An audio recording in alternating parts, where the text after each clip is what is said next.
Bili ka ng bili kasi may pa-cashback si supplier?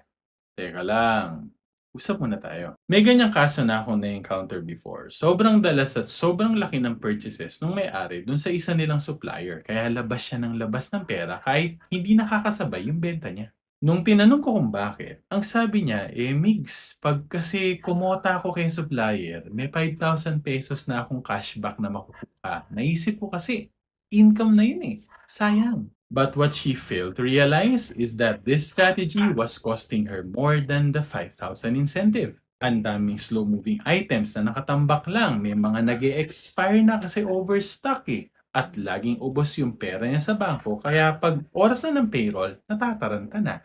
Hindi naman pwedeng isang box na lang ng chichiri yung pangsweldo niya. When we fixed her accounting and started to show her the numbers, dun siya natauhan. She gave up the 5,000 peso incentive and was able to create a better purchasing strategy na at par dun sa sales pattern ng business niya. Mas gumanda yung cash flow and mas dumami pa yung customers kasi she's buying the right products at the right timing.